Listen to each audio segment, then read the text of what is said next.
Você já conhece o Cartório Mais? A gente realiza serviços cartorários em todo o Brasil, de forma prática, ágil e segura. Aqui, você faz operações como reabilitação de crédito, solicita certidões em qualquer lugar do Brasil. E você ainda pode aproveitar as vantagens da Pasta Mais, que reúne todos os documentos necessários para o crédito imobiliário. Visite uma de nossas unidades e conheça as facilidades de outros serviços cartorários.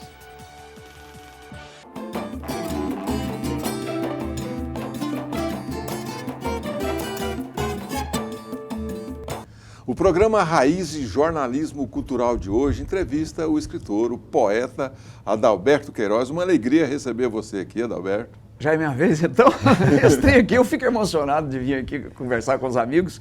E eu quero tirar o chapéu para você, Doracino, para o meu amigo Edival, nosso poeta-presidente. Obrigado pela oportunidade de estar aqui com vocês hoje. Edival Lourenço, vamos lá? Pois é, Doracino, realmente é uma alegria receber aqui o Adalberto que eu conheço como amigo e como poeta de longa data, e ele esteve assim bastante tempo fora do eixo da poesia, cuidando de outros afazeres da vida, mas agora voltou com toda a força e vocês vão ver que é um poeta genuíno. Viajando aí com a sua esposa, né? E está de volta entre nós e vai lançar agora, no dia 18 de outubro, o livro Destino Palavra. E é para falar sobre esse livro que nós o chamamos aqui e vamos falar sobre várias coisas, né, Adalberto? Sobre poesia, sobre literatura e sobre o lançamento do seu livro. Você há muito tempo que milita no meio da cultura, quer dizer, há muito tempo você tem fotos antigas com Regina Lacerda e muitas outras escritoras, a Ieda Schmaltz. E como é que começou a literatura na sua vida, Adalberto? Então, como um desses programas aqui, eu disse para você, né? Para vocês dois, né? Disse exatamente que a literatura entra na minha vida através do amor pela leitura, né? Na biblioteca do Colégio Couto Magalhães, em Anápolis, que eu começo a me encantar com a leitura, né? E essa leitura vai se afunilando para alguns gostos, né? Você começa a ler, por exemplo, hoje eu pensava sobre um livro que me marcou, né? Uma história impressionante na infância, porque eu estou lendo agora, exato nesse momento, um romance de aventuras, e é as histórias de um homem que conquista o Centro-Oeste, agora daqui a pouco me lembro, mas é um bugre do Chapéu de Anta, se estou bem certo, o título original.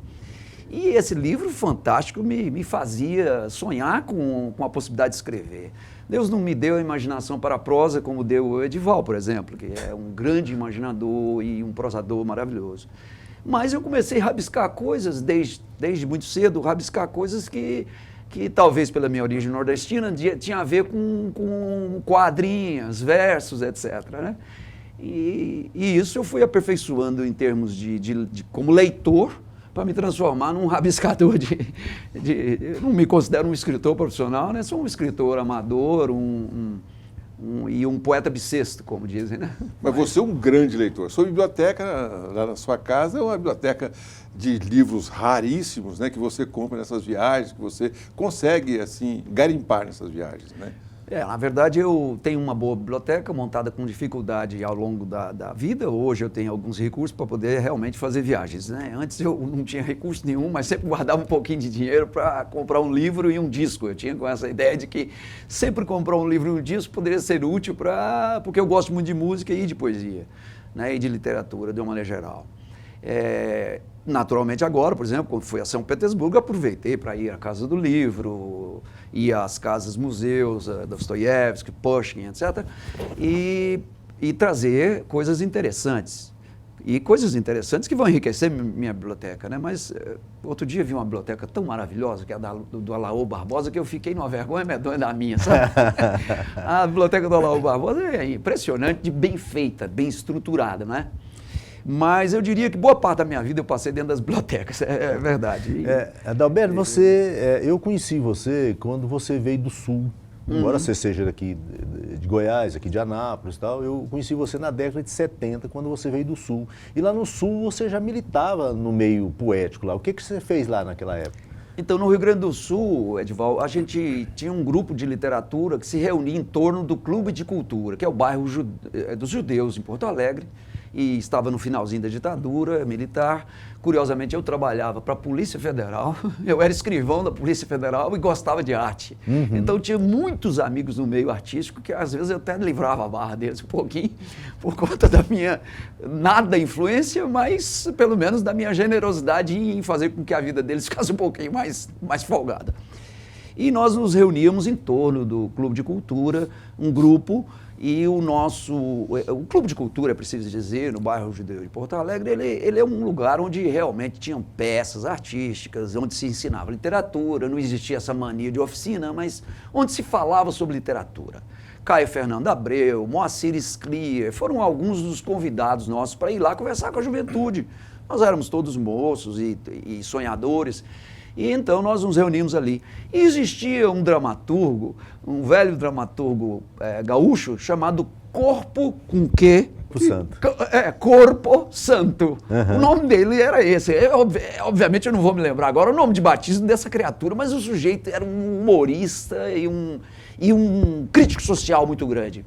Então nós resolvemos homenagear o Corpo Santo com o nome Corpo Insano. E fizemos aí algumas tiragens, né, principalmente essa antologia. Foi uma antologia, né? Uma antologia. De jovens poetas, eu me lembro do livro. Perfeito. Bacana, muito bacana. Jovens poetas, ali havia contistas também, havia um contista, por exemplo, que era um menino do Uruguai, que estava morando no Brasil também, que agora me foge o nome, eu realmente não me preparei para falar sobre isso. Daqui a pouco, diz que aos 60 anos, se você não anota, por isso que eu trago aqui, ó, o meu caderninho, tudo eu anotado, porque eu vou me lembrando. Mas esse livro realmente teve uma importância grande na época e muitos deles se transformaram em bons escritores. Agora mesmo acaba de falecer, lamentavelmente, um dos grandes escritores do grupo Corpo Insano, que foi o editor depois da Bertrand no Brasil, um grande escritor, esteve na nossa antologia aqui de Goiás, faleceu recentemente, que é o Paulo Bentancur, um grande poeta. Faleceu, faleceu agora, às vésperas de eu ir para a Rússia, não me lembro o dia exato, mas em agosto. Adalberto, Edival, nós vamos aí, infelizmente, encerrar esse bloco, nós vamos passar para o segundo, né? E no segundo nós não vamos perder essa oportunidade de ouvir Adalberto Queiroz declamando seus poemas e poemas de outros poetas também, né? Adalberto Queiroz, que vai lançar agora, no dia 18 de outubro, o livro Destino Palavra. Antes de começar a falar sobre o livro, nós vamos aí conversar com você sobre... Você vai declamar um poema aqui, não vai ficar... não vai passar impune aqui não, vai ter que declamar, né? Então, eu vou passar para você e o telespectador vai ouvir aí o Adalberto Queiroz declamando um dos seus poemas do livro que ele vai lançar agora no dia 18 de outubro. Muito bem, eu não considero um sacrifício não, sabe? Não considero uma penitência não, porque eu gosto demais de dizer poemas. Eu gostaria de dar uma palavrinha sobre isso, porque o Mário Quintana tem um poema que fala mal das declamadoras, né? Porque faziam aquele tipo de declamação antiga que realmente, às vezes, deteriorava o poema, não é? Desde a origem de como foi composto, etc. Mas eu realmente adoro dizer poemas, né? O que eu falo, poesia falada. E minha meta é fazer os 100 poemas essenciais da literatura brasileira, que eu estou trabalhando com alguns amigos nisso, pelo menos em voz. Então, hoje aqui desse livrinho, Destino Palavra, eu gostaria de dizer 2 poemas. Um eu escolhi, um pouquinho longo, se me permitem, chama-se Ó Navios à Barra Atados. Ó navios à barra atados, que nesta quadra cativos eu fui de vosso cansaço o vigia e o leal soldado. Vendo-os aí atracados, sua calma presença a minha alma mansa. Em vós, enfim, descansam quase todas as minhas penas. És da minha janela única a paisagem que pássaro alado ambiciona tê-la. Neste mar à vista, desde o beral usado, perdoai-me o canto triste, ora entoado. Navios à barra esquecidos, impossível o cenário ecóreo no cerrado onde eu vivo. Daí o cambiar de cenário. Eis-me à janela debruçado, a admirar-vos, deitar ferros no jade imenso, ancorado também o bardo aborrecido, exausto do mundo alhures. Fundear a alma deseja quem à janela gruda a face, sobre os rios que vêm e vão, ou sobre a porosidade marinha.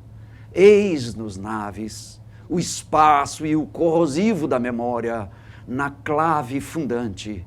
Passageiros que somos, ó naves, embicadas no jade, nosso destino é igualzinho ao de folhas de cedro ou do baobá, finitas e desejosas, se atracadas de o espaço singrar. Muito bonito o poema. Maravilha. Compara a vida da gente com as coisas transitórias, né? É isso a vida. Não tem como ser diferente. Por falar em coisas transitórias, eu queria que você contasse pra gente como é que foi a sua vida, esses quase 30 anos que você passou como empresário, assim, frequentando muito poucamente os meios literários. Como é que foi isso para você? Você quer judiar mesmo, né? Porque, na verdade, tem acho que foi o Drummond que escreveu um poema sobre aquela história do moço que trabalhou 7 anos de pastor para se casar com uma moça, não é? 7 anos de pastor, Labão trabalhou, não é? E o pai dele, e o sogro dele, era um sujeito esperto, deu a ele a moça mais... Mais feia, né? Mais feia. A mais feinha, a mais... A rejeitada. A rejeitada. Pois o sujeito pegou e trabalhou mais 7 anos para poder conquistar a desejada do coração mesmo. É preciso dizer que os nossos irmãos judeus, naquela época do Antigo Testamento, trabalhavam... podiam se casar com mais de uma esposa, não é? É só para... Nós estamos aqui numa emissora católica, de sorte que eu não estou aqui pregando a poligamia. Então eu comparo o meu tempo de comerciante aí os 7 anos que eu fiquei trabalhando de pastor e eu posso trabalhar mais outros tantos. Então é como se eu tivesse perdido um bocado de tempo para desenvolver, se não o talento, pelo menos o chamado, que é vocação, né? Vocação, vocatus, ser chamado para, né? Eu sei que eu fui chamado, eu creio que o meu destino é a palavra, que o meu destino é a escritura, é escrever, né? Então, ser comerciante, tipo, foi aquela judiaria que eu tive que fazer, como o menino ficou lá trabalhando 7 anos. Bom, você vai declamar outro poema aqui para nós, desse livro, né? O livro é Destino Palavra, que vai ser lançado dia 18 de outubro, lá na União Brasileira de Escritores, né, na Rua 21. Sim, a convite do meu amigo presidente, um convite muito bem aceito. O dia, ele disse até, terça-feira não é um dia muito adequado, mas para quem quer e gosta de poesia, bom, acha-se um jeito. Todo dia é um bom dia de poesia. Então, em vez de conversa, poesia, Adalberto. Vamos lá. Vou passar o livro. Então, aí você escolheu o Tarol. O Tarol é um poeminha que brinca um pouco com a minha infância, né? Porque eu tinha um tio, o tio que me deu o nome, Adalberto Queiroz, que era um grande... tocava viola de 12, chegou a tocar com canhoto da Paraíba. E eu tinha uma inveja danada, boa inveja, né? Das pessoas que sabiam tocar. E eu tentei aprender a tocar alguns instrumentos e nunca dei certo. Então, o poema Tarol fala um pouquinho dessa agonia, sabe? O Tarol. Minha memória musical, alhures em remota escola, toca tarol na banda marcial e clama o direito de parola.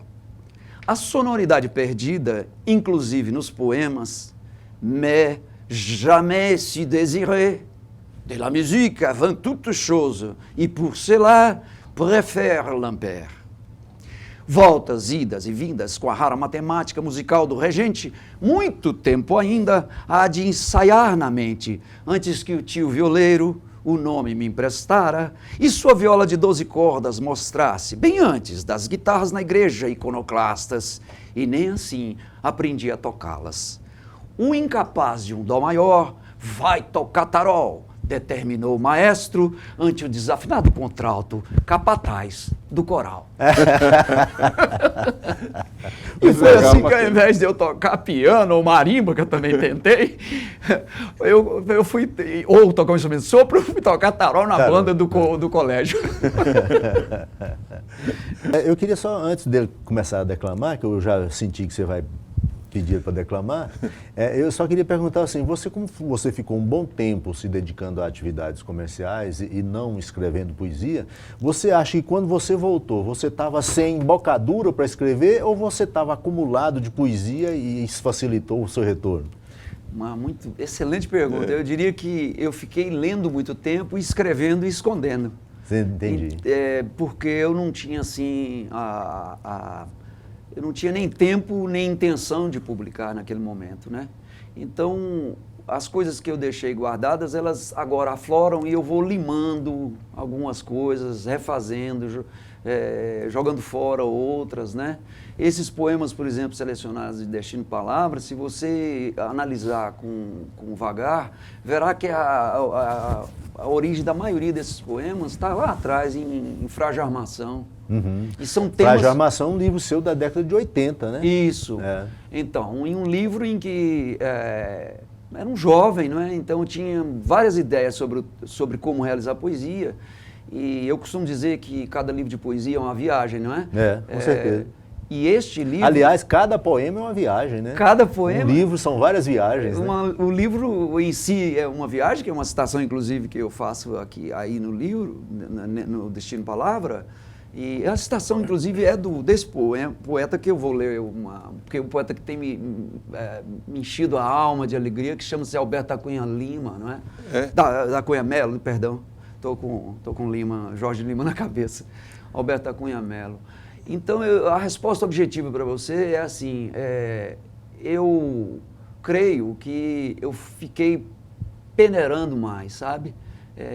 Eu fiquei bateando mais atrás do que seria para mim a melhor pedra para lançar, não é?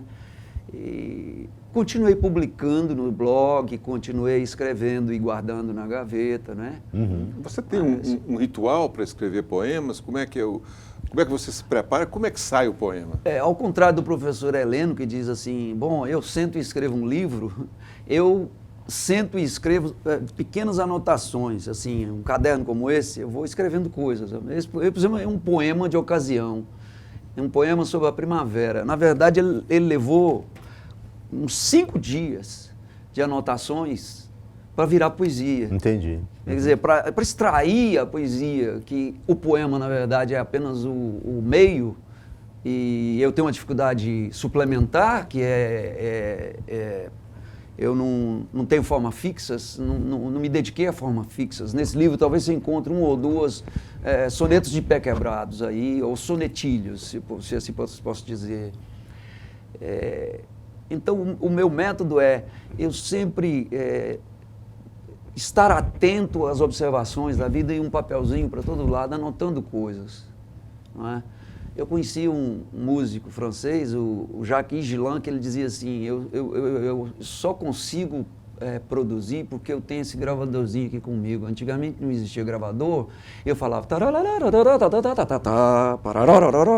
e ninguém falava, como é que anota isso? Hoje eu anoto num gravadorzinho, né? Eu andava permanentemente com esse gravador. Eu diria para você que eu, sem meu caderno, você não é poeta? Eu não dou conta de fazer poesia, não é? Eu tenho uma necessidade de escrever. E foi muito engraçado, outro dia um amigo meu foi lá em casa e viu esse caderno e falou, mas você ainda escreve à mão? É porque é um processo de escrever à mão, depois ir para o computador e depois então limar de novo ou jogar fora ou aproveitar, não é? Exatamente. Então para tirar 40 poemas como aí, 30 e poucos poemas, provavelmente eu escrevi uns 70. Entendi. Não é? Então essa é basicamente... Adalberto. Sim. Vamos ler um poema desse autor que você se referiu agora há pouco? Sim, Alberto da Cunha Melo nos deixou faz algum tempo e eu queria só fazer a citaçãozinha porque a minha memória é muito falha, então a citação do que ele diz está no livro. Enquanto você procura aí, lembrar que o livro que o Adalberto vai lançar é o pós-fácil feito pelo poeta Chico Perna, que é um dos fundadores do Raízes Jornalismo Cultural. Mestre doutorando Francisco Perna Filho. Eu fiquei muito feliz com esse pós-fácil dele, sabe? Eu acho que eis uma pessoa, assim como a dona Sônia e como a professora Ercília Macedo Eckel, que entenderam a minha poesia. Leram com atenção de leitor dedicados e entenderam. A frase do Alberto da Cunha Melo, que fica na nota do autor, que também foi uma ideia que eu tirei do Alberto da Cunha Mello. Ele faz uma nota do autor no início, eu fiz no final, só para não imitar o mestre tanto assim, né? Os livros de poesia, e não só eles, são como viagens. Umas com roteiro certo, como as dos homens de negócio e as dos turistas. E outras sem rota determinada, como a dos aventureiros. Uhum. Alberto da Cunha Mello, neste livro, Dois Caminhos e uma Oração. Né? E o poema que eu escolhi do Alberto da Cunha Mello para ler hoje para vocês, os nossos espectadores, é um poema de Dois Caminhos e uma Oração, que eu acho que é uma pequena obra-prima. Ergonomia, poema de Alberto da Cunha Mello. Poema dedicado a Norberto Loureiro. O grande trabalho é do amor. Sem bronzes, sem assinaturas, no ar do espaço, na hora do tempo, pólen de Deus nas criaturas. A palavra quase sem eco, a injetar humo no deserto. Mãos de franciscos, de Teresas que repartem ocultamente suas migalhas sob as mesas. Ou energia sem fronteiras que acende todas as estrelas. Um belo poema. Ergonomia, um belíssimo poema de Dois Caminhos e uma Oração. Para mim, um dos belíssimos livros de Alberto da Cunha Mello. Eu acho que agora você pode falar de novo, convidar o pessoal, Adalberto, para o lançamento do livro no dia 18, às 20 horas, é isso? Dia 18 às 20 horas, na União Brasileira de Escritores, que fica ali na Rua 21, muito próximo ao Liceu. Rua 21, número 262, ao lado do Liceu. Olha só, e eu estou muito feliz que o meu amigo Edival me convidou a lançar o livro na UBE, espero você lá. Bom, nós vamos chegando assim ao final do programa Raiz e Jornalismo Cultural, que teve hoje o privilégio de receber Adalberto de Queiroz aqui, falando sobre literatura, declamando os seus poemas e também do Alberto da Cunha Mello. Muito obrigado pela sua presença aqui no Raiz e Jornalismo Cultural. Muito obrigado a vocês, né? Uma grande chance de divulgar meu trabalho e convidar todos para o lançamento do livro. Obrigado, viu, Doracino, Edival?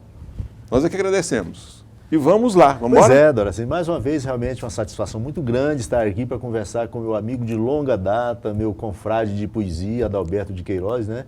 Então, obrigado por a gente estar aqui, obrigado, Adalberto, e obrigado a você de casa, que você tenha uma ótima semana. E a gente se vê no próximo programa. Até lá. Some não.